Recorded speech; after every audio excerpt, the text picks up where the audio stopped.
রাতু, আমার পাঞ্জাবি কোথায়? বিয়ের জন্য তো লেট হয়ে যাচ্ছে। আরে সবকিছু রেডি আছে। স্যার এই যে আপনার পাঞ্জাবি। এটা কি পাঞ্জাবি? আচ্ছা আমি কি এতটাই করি? 200-300 টাকা দিয়ে তো পাঞ্জাবি একটা কিনে আনতে পারতি। আচ্ছা দাঁড়া। এই বাপ্পি, আরাফাত, স্যার আমরা রেডি। তোমরা কি এভাবে বিয়েতে যাবে?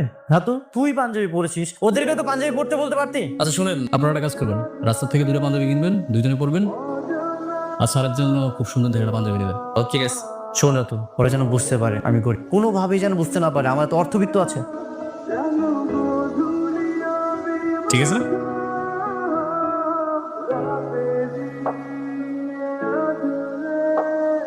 দেখ মেঘলারে কত সুন্দর লাগতেছে। সামদেলে হান লাগতেছে আমাদের বান্ধবীরে রে। জানা এটা কিন্তু আমরা গেট দেবো।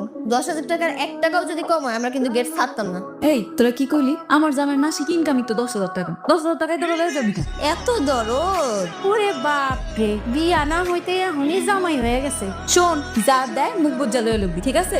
আচ্ছা তোর জামাই কি চাকরি করে রে? আমার জামাই এত অফিসে পিওনের চাকরি করে। তোরা আবার বাড়াবাড়ি করিস না। আচ্ছা ঠিক আছে। কি রে, আমার কি গাড়ি দিয়ে যাচ্ছে? গাড়ি দিয়ে যাবো মানে? তুই কি পাগল হয়ে গেছিস? গাড়ি দিয়ে গেলে তো ঝামেলা হয়ে যাবে। এই রিক্সা,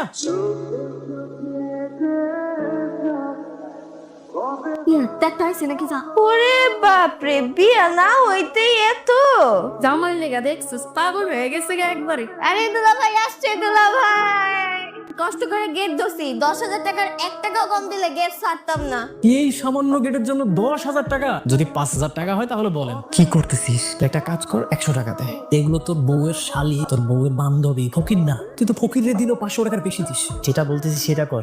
ওরা যদি জানতে পারে যে তুই 5,000 টাকা দিতে পারবি, তাহলে তো বুঝতে পারবে যে আমাদের কাছে অনেক টাকা আছে। আচ্ছা শুনেন, দেখেন আমরা হচ্ছে খুবই গরিব মানুষ, আপনারা যদি রাজি থাকেন তাহলে 100 টাকা দিয়ে দিচ্ছি আপনাদেরকে। আমাদের কি আপনাদের বিকুপ মনে হয়? আচ্ছা ঠিক আছে, তুই 200 টাকা দিয়ে দে। খবরদার দুলা ভাই, 200 টাকা দিয়ে নিজেদের মান সম্মানটা নষ্ট করে নি। আসলে আমাদের কাছে বেশি টাকা নেই তো। 200 টাকাই আছে, 200 টাকাই দেন। তোর মতো কোটিপতির বিয়েতে যে মাত্র 200 টাকা বকশিসে পার হয়ে যাবে, এটা আমি স্বপ্নেও ভাবি নাই। নেন। এখন তো বেশি কথা বলিস না, তাহলে বিপদে পড়ে যাব। প্ল্যানটা সাকসেসফুল হোক। তোমার অনেক সুন্দর লাগতেছে। আপনারা অনেক সুন্দর লাগতেছে। আপনার হাতটা একটু দিবেন? এইটা তো অনেক দামি জিনিস, কে আনতে গেছে কত? আমার একটা ছাগল আছিল, বিক্রি কইরা শখ কইরা আপনার লগে আংটিটা বানাইছে। এটা কত দামি একটা জিনিস। আব্বা অনেক শখ কইরা আপনারে বানাই দিছে। অনেক সুন্দর হয়েছে। আপনি এটা স্মৃতি হিসেবে রেখে দিবেন। আচ্ছা ঠিক আছে। বাবা শুনছ? খারাপ হইতেছি। বাজার আনতে হইব। ও দোকানের ফাঁকে যে সময় পাই তাহলে পাঠাই দিব নাকি না? নতুন জামাই, ভালো মন্দ মাছ মাংস তো দিতে হইব নাকি?